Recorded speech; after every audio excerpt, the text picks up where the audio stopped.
ఒక్కొక్కరు జోడికిది అర్ధ శతాబ్దపు అజ్ఞానం బుక్క సత్తన్న జాడేది 50 ఏళ్లుగా లభించని దేవరకొండ సత్యనారాయణ ఆచూకీ పెద్దపల్లిలో ఐటీఐ చదువుతూ అజ్ఞాతంలోకి మావోయిస్టు పోలీసుల రికార్డులోనూ నమోదు కాని వివరాలు. మరి వీళ్ళంతా ఎటువేళ్ళు అసలు? తెలంగాణ నుంచి మావోయిస్టు పార్టీలో చేరిన వారంతా ఒక్కొక్కరుగా జనజీవన సవంతిలో కలుస్తున్నారు. అయితే ఆ ఒక పాతతరం విప్లవకారుడు ఉదాంతం మాత్రం ఇంకా మిస్టరీగానే మిగిలింది. 50 ఏళ్ళుగా దేవరకొండ సత్యనారాయణ ఆలియాస్ బుక్క సత్తన్న ఆచూకీ లేకపోవడం పోలీసు వర్గాలతో పాటు హుజరాబాద్ ప్రాంతంలో హాట్ టాపిక్ గా మారింది. సత్తన్నది హన్మకొండ జిల్లా కమలాపురం మండలం గూడూరు గ్రామం కాగా ఆయన తండ్రి చనిపోవడంతో తల్లి 2 కొడుకులను తీసుకొని పుట్టినిల్లైన హుజరాబాద్ మండలం చెల్పూర్కు చేరింది. దీంతో జమ్మికుండలో 10వ తరగతి పూర్తి చేసిన సత్యనారాయణ పెద్దపల్లిలో ఐటీఐ చదువుతున్నప్పుడు విప్లవ భావాజాలానికి ఆకర్షితులయ్యారు. అప్పట్లో పెద్దపల్లి రాడికల్ విద్యార్థి సంఘానికి కంచుకోటగా ఉండడంతో పీపుల్స్ వార్ నాయకుడైన దగ్గు రాజలింగం సహచర్యంతో సత్యనారాయణ విద్యార్థి ఉద్యమాల్లో చురుగ్గా పాల్గొన్నారు. ఆ తర్వాత బయ్యప్పు దేవేందర్ రెడ్డి స్ఫూర్తితో పూర్తి స్థాయిలో పీపుల్స్ వార్లో భాగస్వామ్యమైందంట. 50 సంవత్సరాల నుంచి పోలీసు వాళ్ళ దగ్గర జాడలేదు, మావోయిస్టు పార్టీలో జాడలేదు.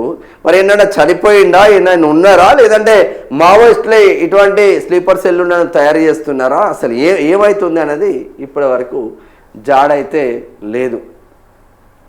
సత్తన్న బ్రతికే ఉన్నాడా? 1975లో అజ్ఞాతంలోకి వెళ్ళిన సత్యనారాయణ 10 ఏళ్ల క్రితం ఆయన తల్లి మరణించినా రాలేదు. ఆయన సోదరుడు కూడా గ్రామంలో లేకపోవడంతో సత్తన్న జ్ఞాపకాలు చర్చల్లోనే మిగిలిపోయాయి. అసలు సత్తన్న బ్రతికే ఉన్నారా అంటే ఏ హోదాలో ఉన్నారా, ఉంటే ఏ హోదాలో ఉన్నారు, అడవిలోనే అమరులయ్యారా అనే ప్రశ్నలు ఉత్కంఠ రేపుతున్నాయి. సాధారణంగా మావోయిస్టు అగ్రనేతల వివరాలు, వారిపై ఉన్న రివార్డులు పోలీసుల రికార్డులో స్పష్టంగా ఉంటాయి. కానీ సత్యనారాయణ విషయంలో సీన్ రివర్స్.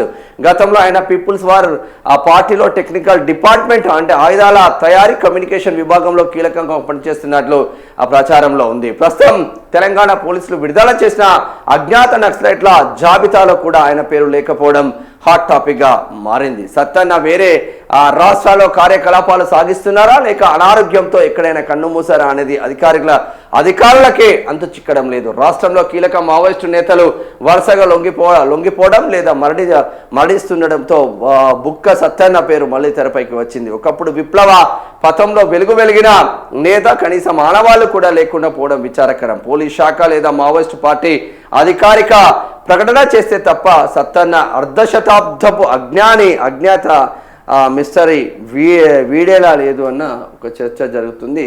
మరి ఎటుపోతుందో అర్థం కావట్లేదు, ఏమవుతుందో కూడా అర్థం కావట్లేదు.